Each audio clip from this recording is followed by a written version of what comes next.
Hello. How is everybody doing? How's things? How's life? How's yours? How has your week been?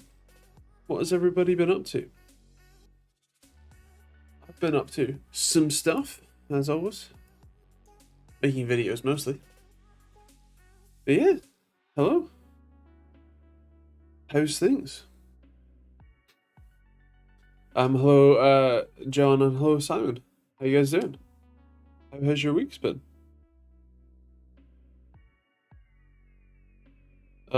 John, I don't know. Well, I vaguely know of that sentiment, but I don't know what you're talking about. Full moon tonight, so nice. Shout, you know the drill. Average. Um, Long day of driving for me with parents. Had a beer, now responsibly drinking green tea. Nice. Um, Fair, fair. Hello, Mr. Early. I was sitting at my desk. I thought, why not? Pretty well. No drama this week so far. Good. That's good. Um,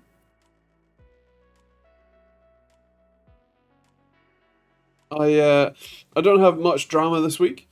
Let me turn this down by one. There we go. But I do. Well, I don't. It's not drama. Um, in manufacturing new tools. This is a prototype for a color tester. That is the sensor itself. The problem is that it's really difficult to solder that because it's like 20 or whatever pins, really small surface. It's just it's like it's smaller than my pinky now. And so it's quite difficult to solder when you don't have the solder mask. And I only wanted to make one to then like do initial testing and whatnot. Um, it's just a bit of a pain. So uh, I've tried soldering it to two different PCBs now. Neither worked. So I bought uh, a board that has that sensor on it from someone else.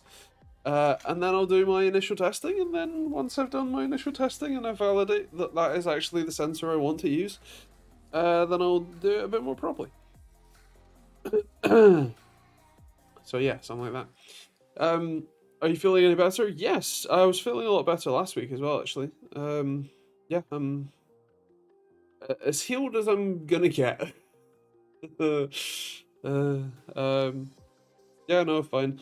Tiny bit of a mucusy cough still. Uh, Occasional runny nose, but fine. Um, Went to three different Lidls today after something on special in the magazine, and no stores had it, not even a label of where it was. I just think they didn't get any in.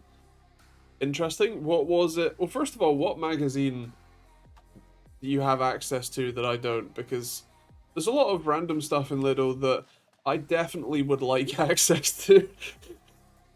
And second of all, um,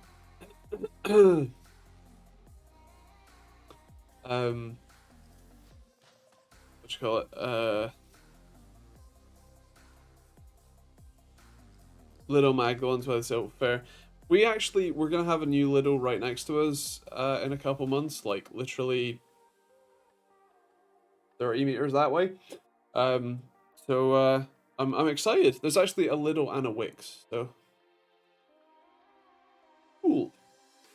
Um, what was it that you were looking to get, Chris? Looks like I might save some money by not buying a 4070 Super. Nice. Turns out if I can shoehorn in FSR 3 frame gen into two most demanding games I play, Starfield and Cyberpunk. Uh, nice. What card do you have now? I can't remember. Um, but yeah, nice. I know that oh, 2017 on Super, right. I know that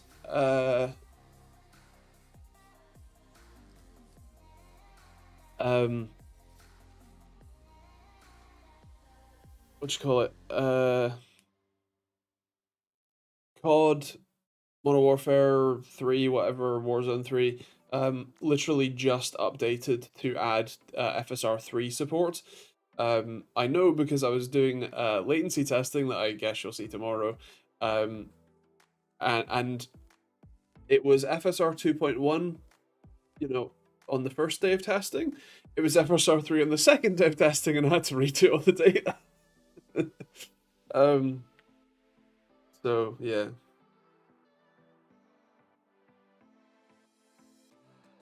I want Coppola from the Central and Eastern European week. A cola no one else I know likes unless they're Slovak. But fair enough. Best of luck playing it. Hello Simon, how you doing? And hello Ish, how you guys doing? Hello Jim as well. How's things? Hello Richard. How has everybody's week been? What have you been up to?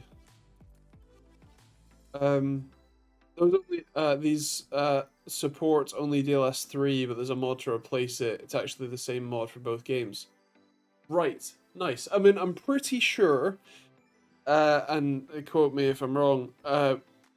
Correct me if I'm wrong. Don't quote me. um, I'm pretty sure that you can just swap out the DLL file for the, you know, DLSS2 version, because I'm pretty sure that's how a lot of people, especially in like the earlier Cyberpunk days and stuff, they swapped out the files. Like they, you know, as soon as DLSS support was added at stop, you could swap out for a newer version of the file that was not yet officially supported, especially with like the first gen, like DLSS 1. I seem to remember that happening, so that might be an option. But hey, if you can make it work, you can make it work. DT, hello. Yeah, it's just two DLLs, and if necessary, a reg edit file. Fair enough. Hello, Joe. How you doing,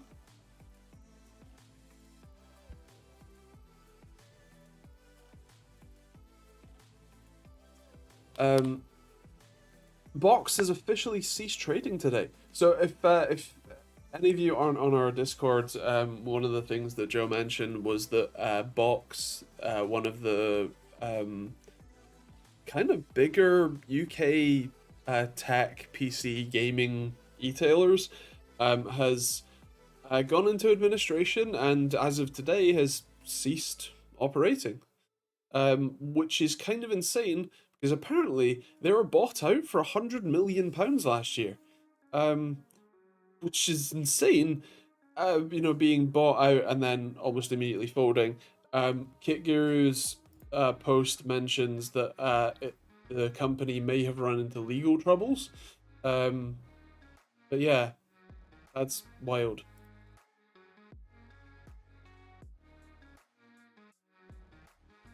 Oh man. I never really used Box, but seemed okay and reasonable prices, unless I'm wrong. Yeah, I mean, one of the funny things is that the for a while, in the last year to actually last like 2 to 3 years, they have they were doing marketing like PR for the companies that they you know sell their stuff. So the Iyama Ultrawides that I got like years ago, that came from Box.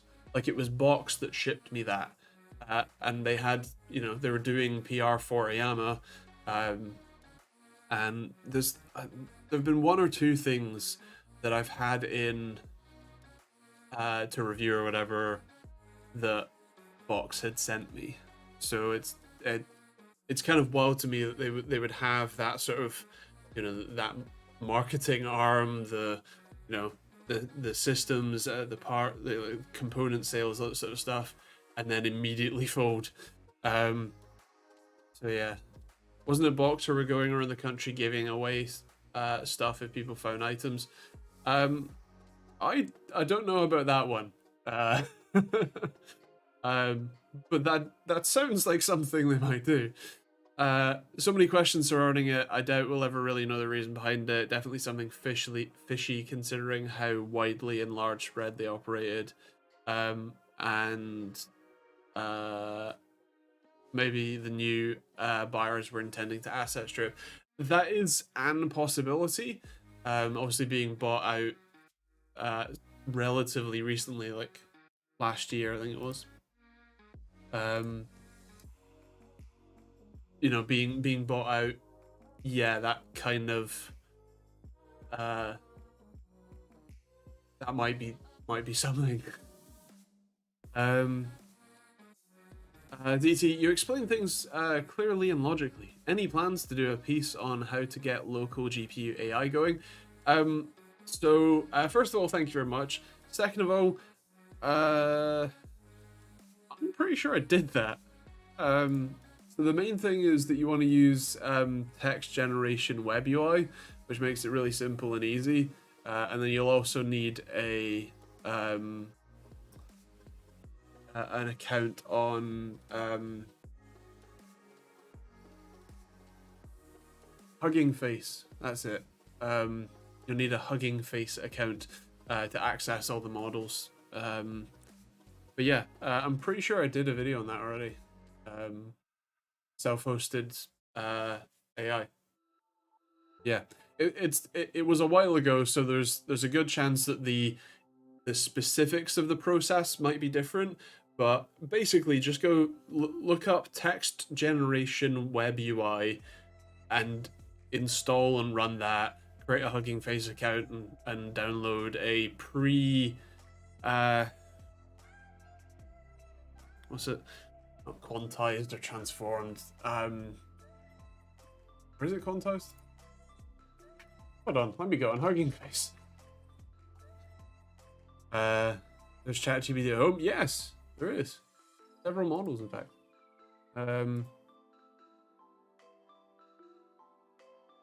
It is quantization. Yeah. So this user provides pre-quantized models. So basically, the quantization process. I do not understand it. I'm not going to try to explain it, but basically, it's kind of like an unprocessed model. It's not ready to be used yet. And so you need to do the quantization process to make it a usable model. The problem is that takes an awful lot of normally VRAM and processing power. And so if you don't have a 4090, you're not quantizing models. So download the ones that are pre-quantized. Yeah. Yeah, like just looking at the recently updated models, there's coding models. There is, if I go to most downloads, it's almost certainly going to be Llama, Vicuna. Yeah. I do have a 4090, so it sounds like, oh, nice. I'd still probably recommend getting pre-quantized models because it makes the process a lot simpler and easier. But you've got the option. Either way, text generation web UI is basically the go-to tool to run large language models at home, basically. In the same way that automatic 1111's Stable Diffusion UI is the go-to for doing Stable Diffusion at home. Yeah, Box did a giveaway. They gave away things like GPUs, CPUs, motherboards, peripherals, cases, gaming gear if you found a voucher anywhere across the country. They were doing the Box hunt. Nice. Well, rip Box.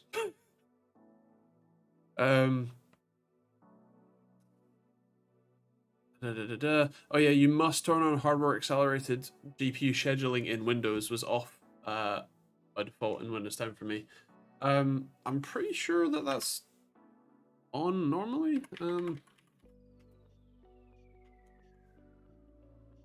can't remember what where to find it. So if you let me know, I can check if it's enabled on my machine or not. Hello, Luca. How you doing? How's things? Oh yeah, Richard is playing Palworld and Enshrouded. Nice. I've certainly heard of Palworld this week. um, yeah, yeah. So I know that Chris has been playing it because he was asking for tech support on how to port forward to be able to play a server with his friends. But has anyone played it? What's it like? Like, I've heard some stuff around it. But yeah, for people who've actually played it, what's it like? What is the whole power thing?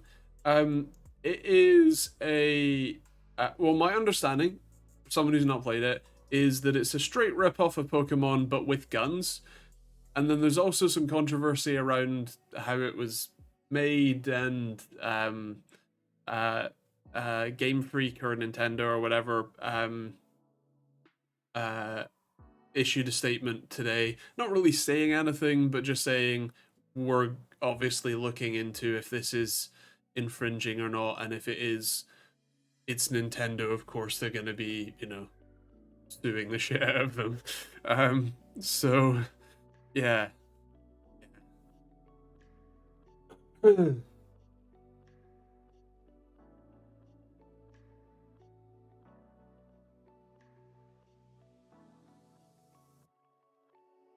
I've played it. It's like Pokemon meets Fortnite. Fair. I played it for an hour or two. Maybe if I had something to play with, it'd be cool. Solo, kind of fun, but will grow old within a day or two. And Rich decided it's Breath of the Wild / Pokemon. Also, Chris's port forwarding issue seems to be fixed by restarting the network switch in his room, which, like, that was kind of a confusing bug. Long story short, he couldn't port forward his PC that was setting up the Power World chat server because he couldn't port forward from his PC because it wasn't directly connected to his router. Didn't make sense. Makes sense that you might need to reset your switch, which actually I had to reset my or restart my Overkill NAS because my offsite backup stopped working because WireGuard on my NAS shit the bed for a bit. Thank you very much, DT. I'm pretty sure my face should have been covered by an alert by now, but it's not popped up yet. It's not shown up in Streamlabs OBS in the events tab either. But thank you very much. Andy's monthly earnings have just tripled. Well, it's Canadian dollars. And Linus always likes to talk about how oh, there it is. There you go. Thank you very much. How that's an interesting exchange rate. But thank you very much. Steve from Hardware Box finally caught up with them. It's surprisingly well made and addicting to play, but the likeness is very definitely striking to Pokemon. I have heard that a lot of the models are direct copies or traces or something. Like, this is all 8th hand information, so don't build your mental picture on that. But yeah.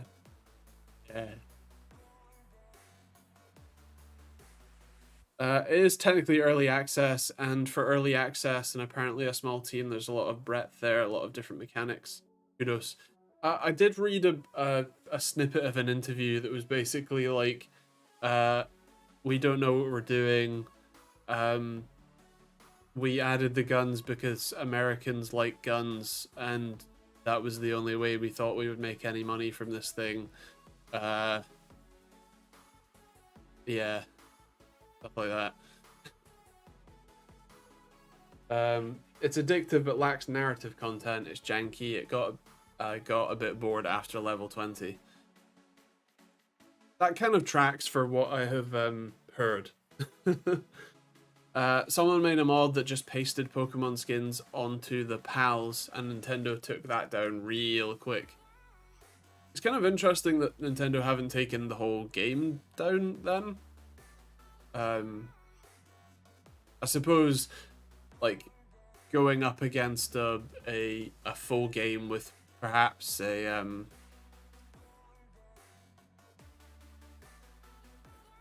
just enough of a difference to be legally separated,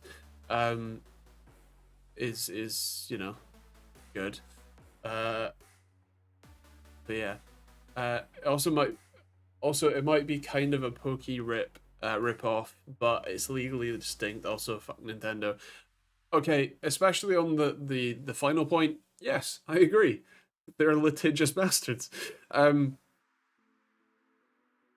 The legally distinct. I'm not qualified to to rule on that one. I'm sure that Nintendo will find a way to get them into court for some reason.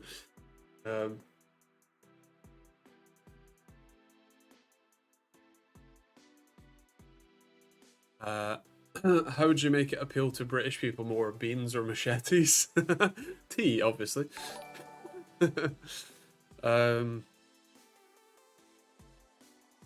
Yeah, especially because it's not like a free to play game. It's paid. I assume that if Nintendo are going to take legal action, it would be quite direct legal action. It wouldn't just be cease and desist. It would be, pay us all the money for the rest of your life. Nintendo even cease and desist Pokey themed Pokey parties. Yeah, I've heard they've ruined a lot of people's lives for no good reason.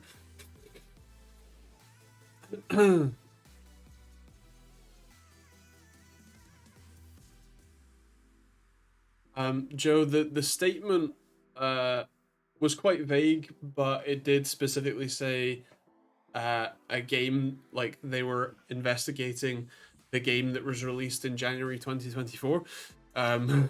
So it sounds a lot more like they're investigating the game as a project rather than individual mods for said game. I did read one of the, as part of that interview that I read snippets from.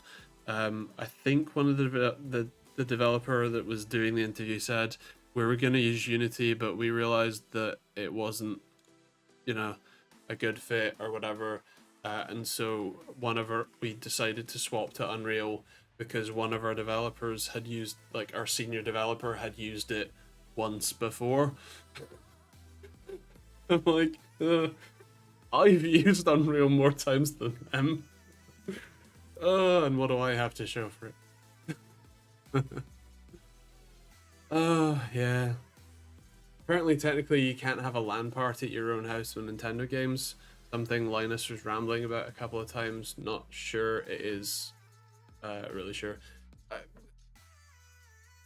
Nintendo is weird. So I don't know for sure. But yeah. It wouldn't surprise me if they wanted that to be the case. They wanted you to pay for Nintendo Online or whatever just to be able to play games locally. Which actually, I think I mentioned this, but for the MSI latency video I did at the start of the year, or just before Christmas actually, they bought a PS5 for me, or technically I bought it and they paid me back for it, to do that whole latency testing stuff.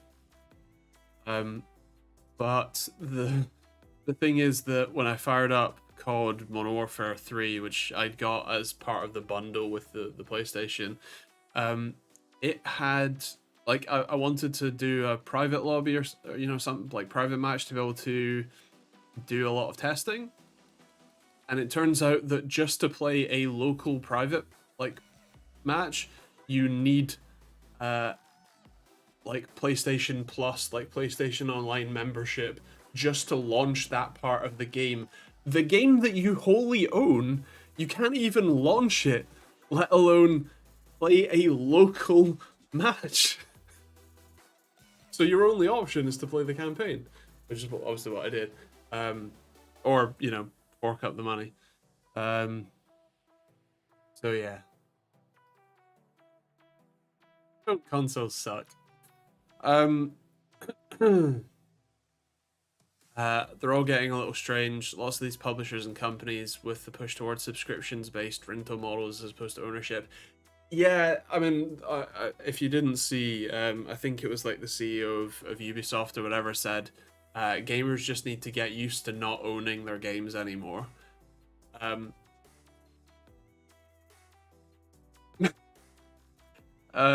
No. Well, so the thing is that if you buy a game on Steam, yes, you own it, but you don't actually own the game. You own a license to the game. And technically speaking, that license can be revoked at any time for basically any reason. The convenience of having an entire store worth of games that you can download and access forever, you know, is great. As actually John points out, with essentially MP3s and CDs versus Spotify, but at the same time, like, yeah, the idea that you have to you not only like buy a license to a game which is verging on bad, to you're just not allowed to buy games and you must continue to pay a subscription to purely access the games themselves, and then in consoles cases to then pay another subscription to then play those games with your friends. Like, it's the death by you know, a million cuts at this point with subscriptions. Like, I wholly understand why, from a business perspective, you might want subscriptions, but also, no, go away. What happens if Steam goes under? Then you lose all your games. Yeah.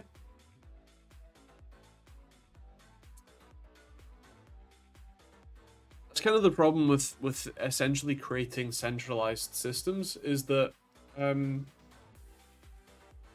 they are, you become wholly dependent on them. So if Valve, for whatever reason, goes out of business, Steam goes offline, all of the games that you have on Steam, even if you have them installed, have Steam's DRM built into them, such that you cannot launch the game without Steam. So while there are plenty of people who remove that DRM and then repack them, you know,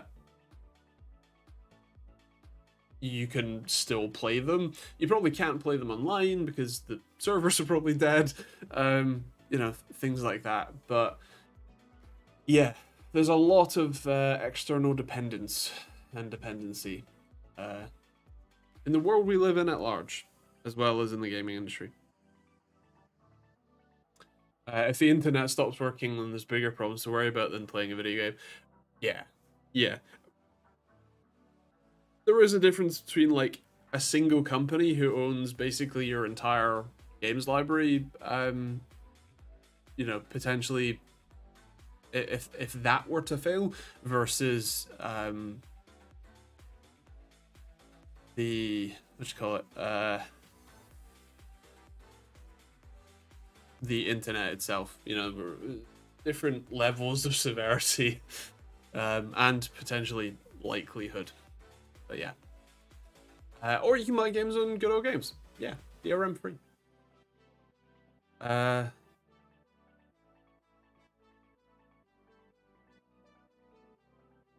buy games now with money I wouldn't miss if I lost it.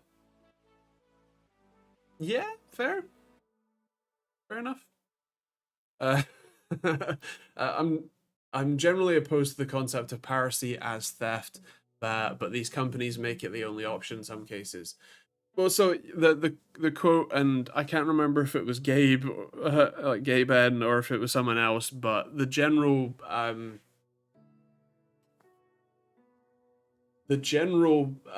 problem with piracy, or the cause for piracy, is normally a problem of distribution and accessibility rather than just an innate need or want to pirate. Like, sure, there will always be a handful of people who, even if they have the money, will still pirate a game or a film or a song or whatever. But the streaming world actually gives us a great example of this. Movie piracy in the early 2000s and even into like the earlier 2010s was uh, quite popular. um, but once services like Netflix went online, went streaming, were super low priced and had all of the films and TV shows that you would actually want to watch. This was a long time ago, I know. Piracy went like way down, and it's only now going back up again because we're back to paying as much as a satellite TV or an American cable subscription just to be able to watch the couple of shows that you might want to watch, and then they keep like literally canning shows that are popular just because it's a tax write-off, I guess. So yeah, like in those cases, they canned the entire show. You can't even watch it anymore. The only place you can watch that show, whatever, is a pirated copy. And so it's a problem with distribution. And for games that are solely available on subscription only model services, yeah, people are gonna crack them and then pirate them because it's actually available.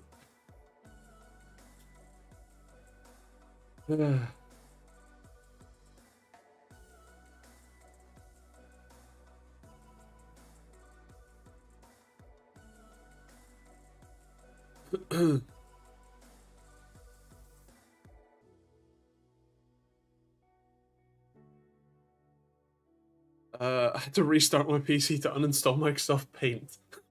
Interesting. There's programs on SourceForge called Steamless that removes the DRM. Interesting.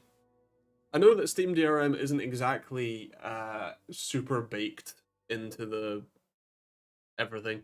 It's not like Denuvo or whatever. Yeah.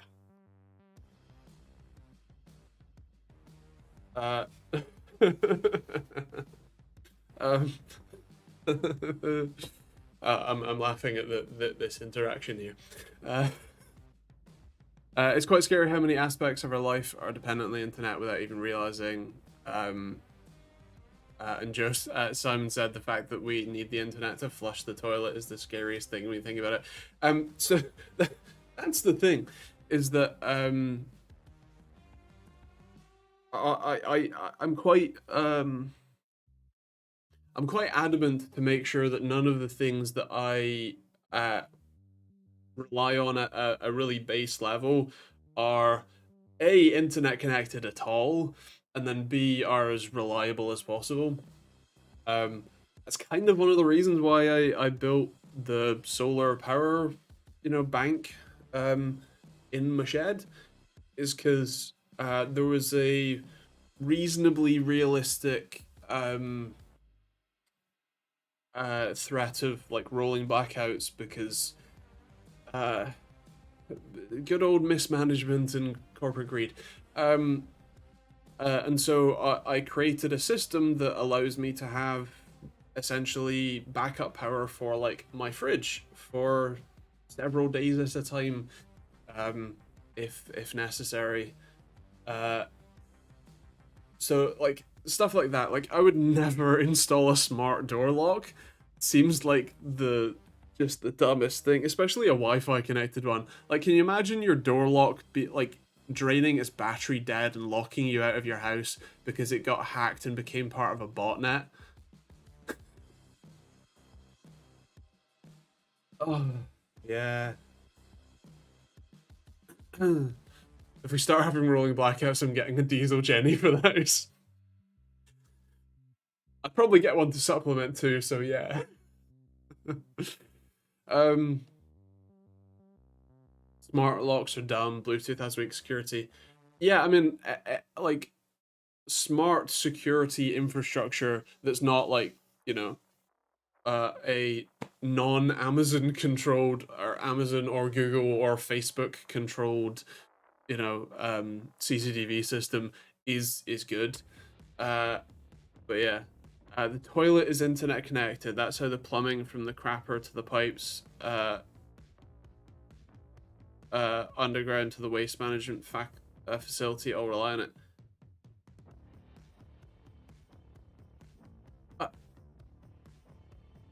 what? Uh, you.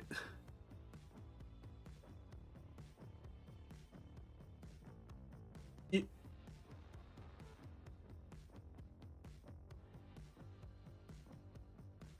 I, I I don't understand that. um, like I know that here in the UK we don't have internet connected toilets. I kind of hope you're joking, but also I've seen some of the stuff that gets internet connected. I wouldn't be that surprised. Um, yeah. Saw your piece on solar and battery. It inspired me to do a project like that this summer. Nice. Let me know how it goes. I'm happy to give some advice if necessary. Acadia, do you plan on doing system latency testing on other advanced tweaks? I certainly can if I know what sort of advanced tweaks you might be talking about. I haven't done things like driver tweaks, like settings and whatnot. So that might be an option. But yeah, let me know what sort of settings you're thinking of, and I can give you a better idea. Uh, am I excited for 4080 super prices? I mean, generally no, because I'm not buying GPUs. But yeah, uh,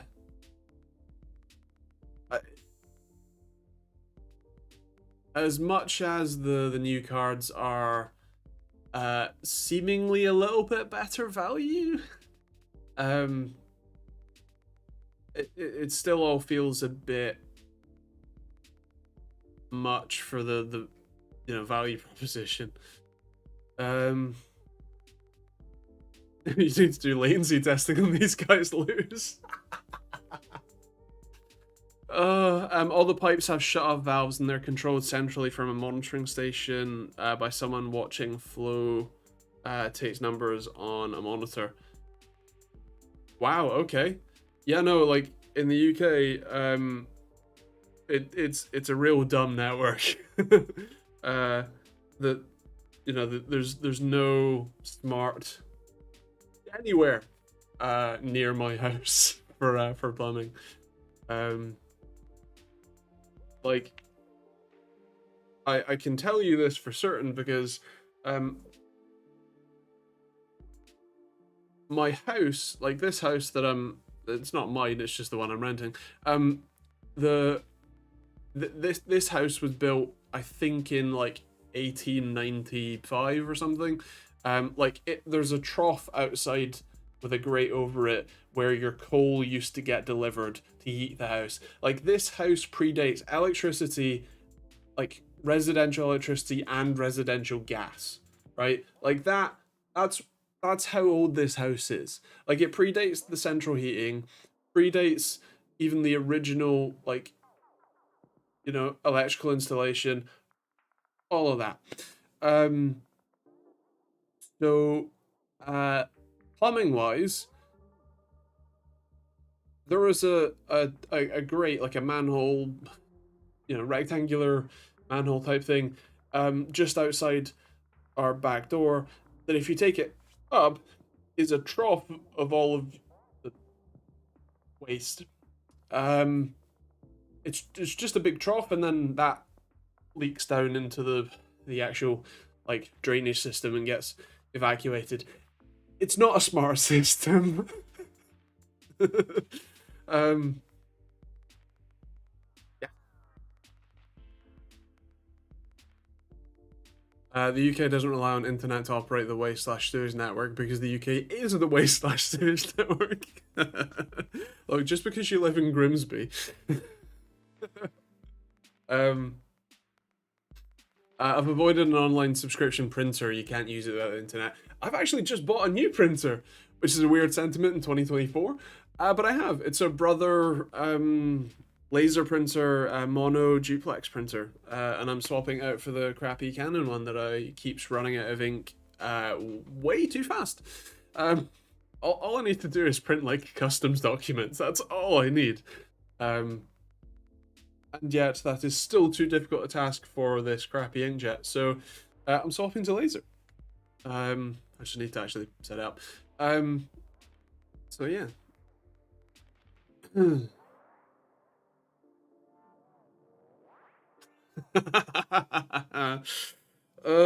It's okay. I've mostly swapped to using UPS because they're way more reliable.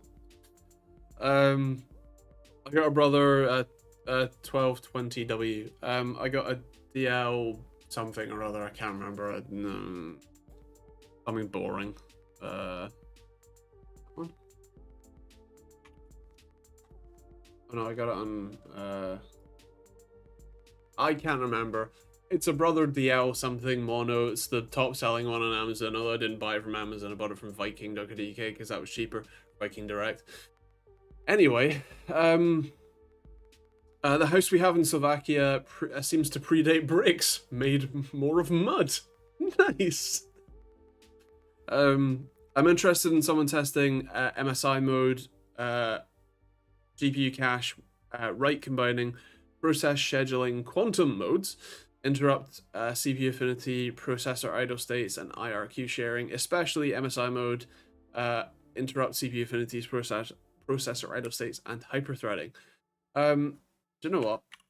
I'm gonna take a screenshot that I actually remember. That's a lot of information.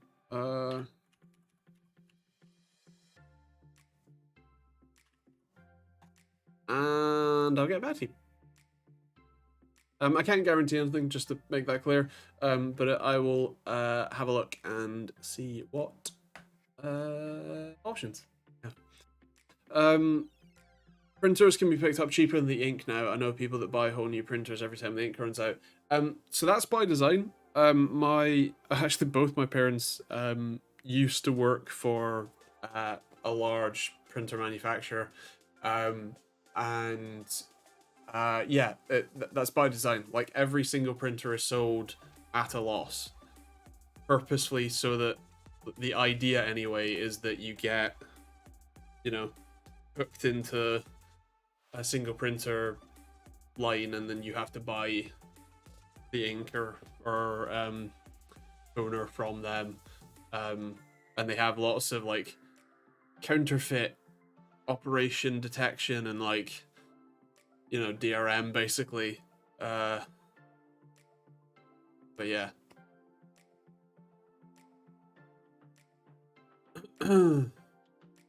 That's why I just go into someone's office and just pay €1 to print those 2 pages every 9 months like that. Why the fuck would I buy a printer? Yeah, fair. I only have to buy a printer because of shipping labels and like customs documents, especially thanks to Brexit. Every time I need to send a monitor back to AOC or Philips, I need to print out the shipping label and then like 8-9 pages of A4 documents. Yeah. Printers are a similar idea to consoles. Sell at a loss, make the money back in consumables/subscription fees. Yes. I don't think I like it. Maybe you get one of those heating printers without ink for labels. I do. It's right over there. It's called a thermal printer, and I have a Reti 4x6 thermal printer for shipping labels. But the custom documents need to be A4, which is a problem.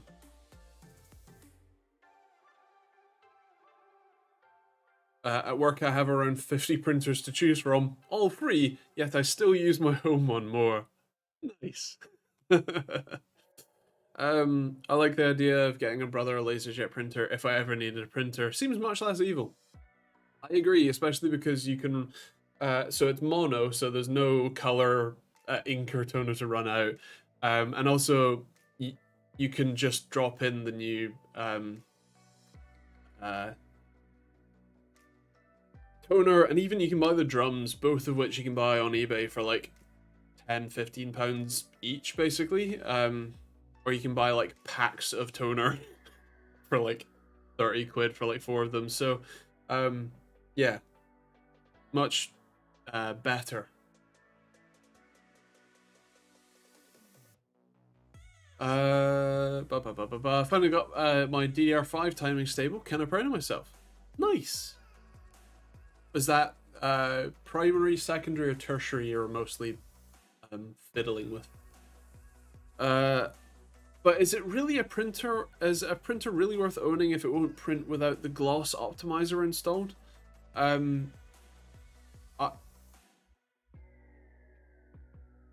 don't know what that is.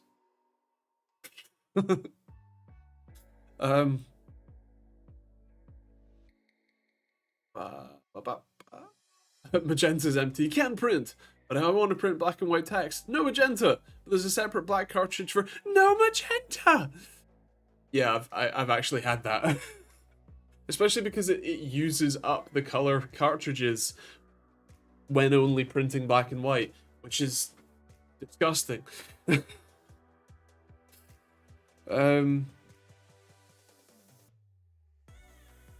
My sister has an arts type 1 for copying her drawings. Right, okay. Fair. I don't think I've ever printed gloss at home. And I don't print color. I don't need to. Yeah.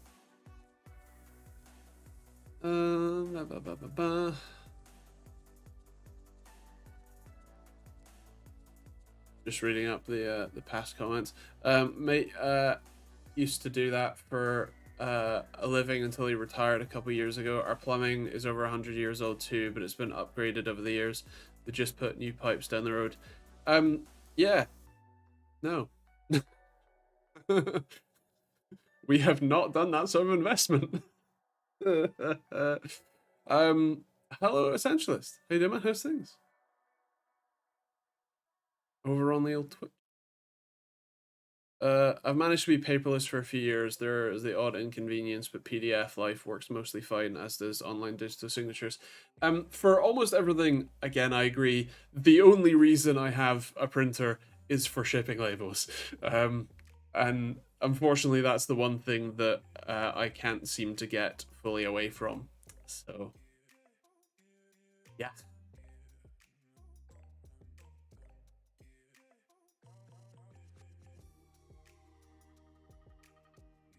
When I worked at Bright House doing debt collections, boo.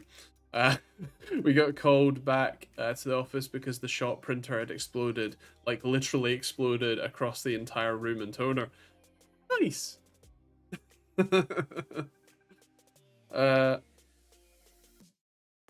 Also, you must update your printer every week. Only 3 gig security update. It wouldn't need it if it wasn't connected. Yeah. I mine so my Canon one is networked, although I'm pretty sure that it's firewalled. And the brother one will also be networked, just for convenience of network printing, but again, firewalled. Because yeah, I don't like stuff connected to the internet, if you can't tell. My entire like smart home solution is really based around the fact that none of my devices have to be Wi-Fi devices. Yeah. Actually, speaking of that, I don't know if I mentioned at any point, but my fridge has been well, it started running the compressor 24/7 before Christmas. It was miraculously still within warranty, so I called up Grundig, Echo, and they sent out an engineer. The engineer said, when I said the fridge, like the compressor is running 24/7, he goes, basically you're lying because the fridge, like the food in the fridge isn't frozen.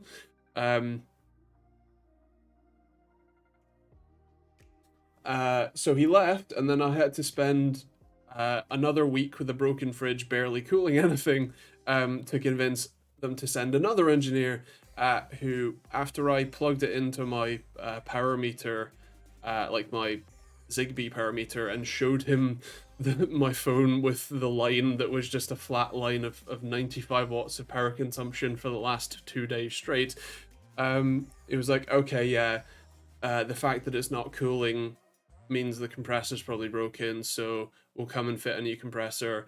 That was the Thursday or something, Wednesday or Thursday before Christmas. So they didn't come back until the 10th of January. We had a broken fridge for 3 weeks, actually more like 4 weeks. And by the time they actually came to replace the compressor, the fridge was just not cold. There was no point in running the compressor at all. So that was great. And then second to that, they replaced the compressor, but they did zero amount of like diagnostic. They just replaced the compressor and then left. So unsurprisingly, the compressor failing was not the only problem. And it's now back to running 24/7 and not cooling overly well. So yeah, I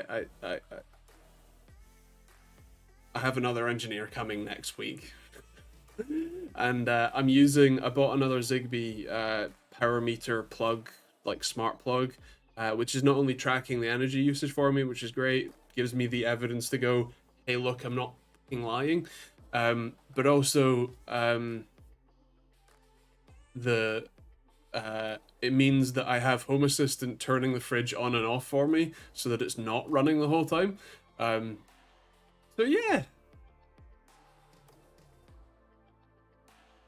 Was it the compressor or thermometer going dead? The compressor was definitely failing, or the compression and cooling system was failing, because the fact that the compressor was running 24/7 means that the fridge, like, it should be absolutely frozen, but it wasn't.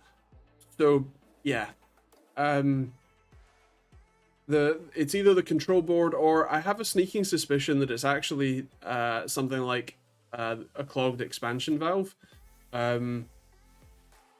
combined with a failing control board or temperature sensor.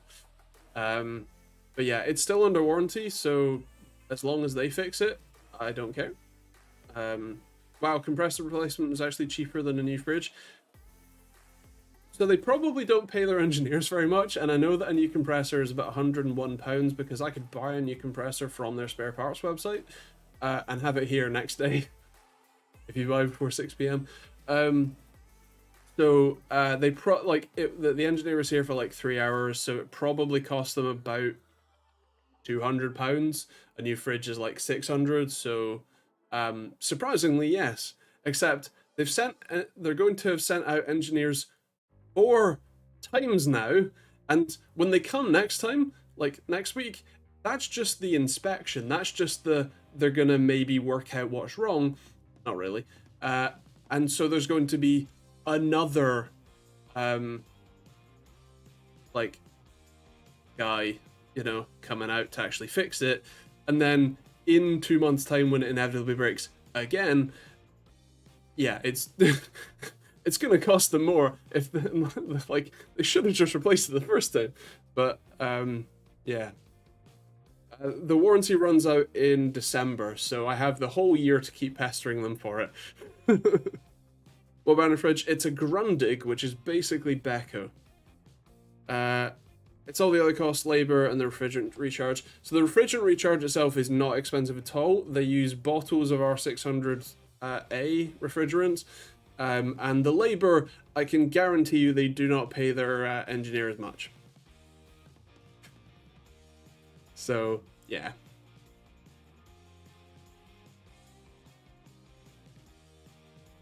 Like a bottle of R600A, like whatever bottle of R600A, because there's not much what you call it, there really I think there was 56 grams of refrigerant in my fridge's AC system. Like, there really isn't much refrigerant in those systems. Yeah. Not much gas in the system. So that is an possibility, but yeah. No brand down under then. Fair. Then we're getting ripped off in Canada. Quite probably. Joe, off topic, but have I moved the camera or something? I have moved. I'm normally over here, covering the lights. So the fact that I'm currently sitting in the middle of the frame means that you get to see the lights and me in the chat. Arcilic is the parent company of both Beko and Grundig, but IRC, the Grundig ones, are made by Hisense. No, well, maybe, but my fridge was made in Turkey, and the engineers are all Beko engineers, and the control board that I think I need having replaced is a Arcilic. I'm clearly not pronouncing that right, but that word, it's from them. So yeah.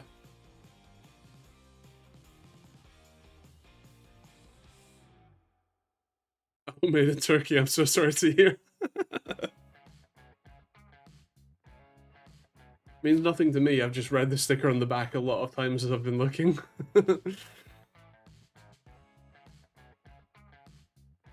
Wouldn't a compressor need a person to fit it who can do the gas lines or whatever? Yes, that was the Beko engineer that came and both assessed the problem and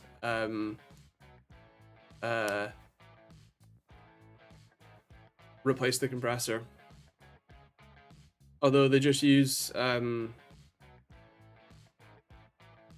not compression fittings, but they're sort of crimp fittings. Can't remember what it's called. But they just use a standard vacuum pump. And actually, what was funny is they used a car AC gauge. Like, car refrigerant systems have both a low pressure and a high pressure valve, right? So the low pressure valve is the return, and the high pressure side is the outlet of the compressor, right? So those gauges, what you have is a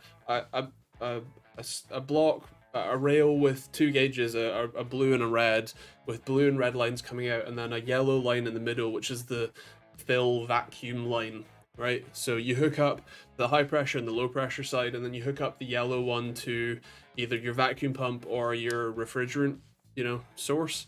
And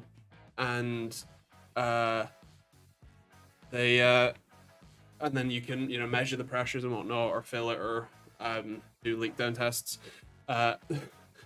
They used a automotive block, but what they did was they put the red high pressure line to the vacuum pump, the yellow line to the refrigerant bottle, and the blue line to the low pressure side of the compressor, the sort of fill port with a Schrader valve, no, a low pressure Schrader valve. Um, and he didn't know that there were automotive gauges. So just in chatting, I was explaining how automotive like AC refrigerant systems work and how the gauge blocks he uses to do that are automotive, and one's for high side, one's for low side. um. So yeah. Turns out I'm a nerd. Is Hisense Hitachi? I don't think so. I could be wrong, but I don't think so.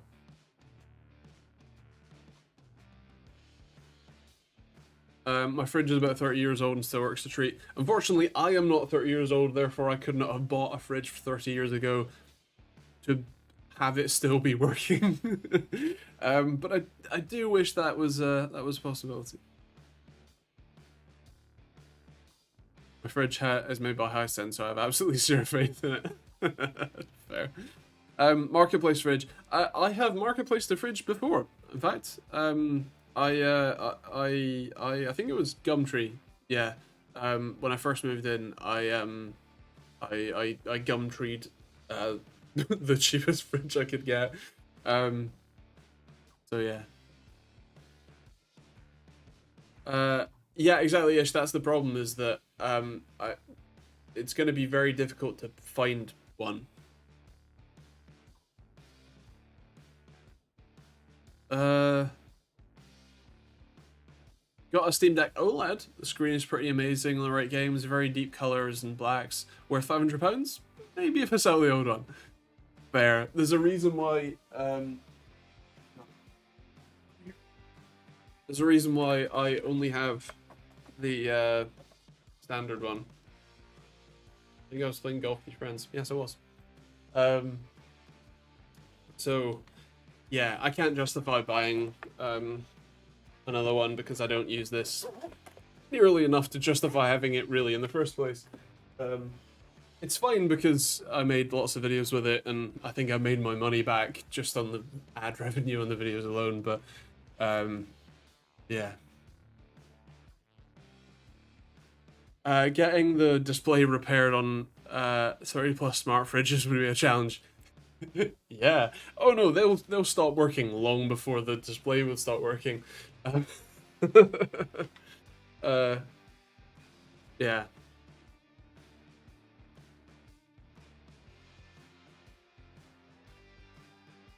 I threw away my 30-year-old electric water heater instead of welding it up again, regretting it badly. Fair. Use the old fridge door as a monitor. Oh, yeah.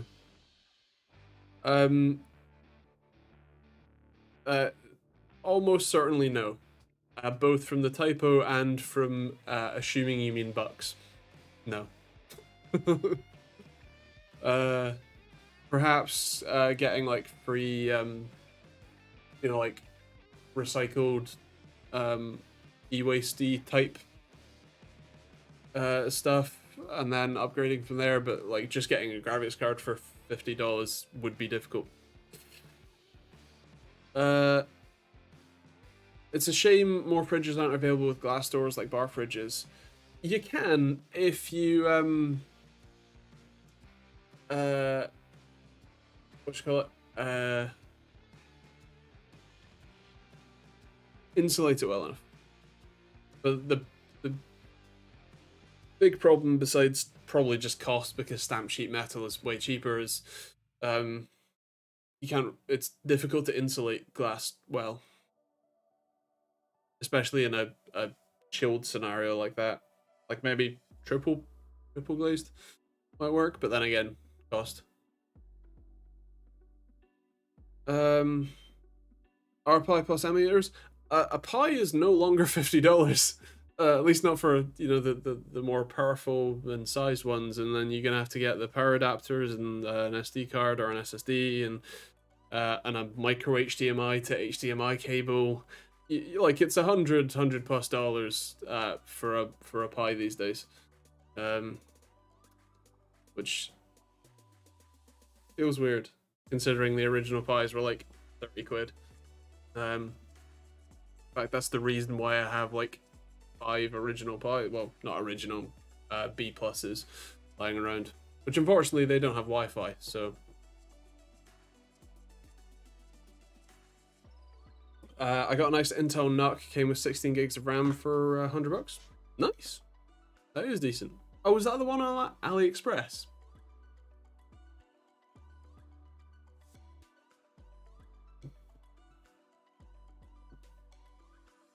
You can just invest it until you get $2,000 and then buy a PC. Yeah. Get a cheap old Dell or similar PC and a 1050. Yeah, that's that. Yeah, pretty much. My delivery turned up today from AliExpress, and I have faith in that site. Nice. Oh yeah. Not bad timing. Oh.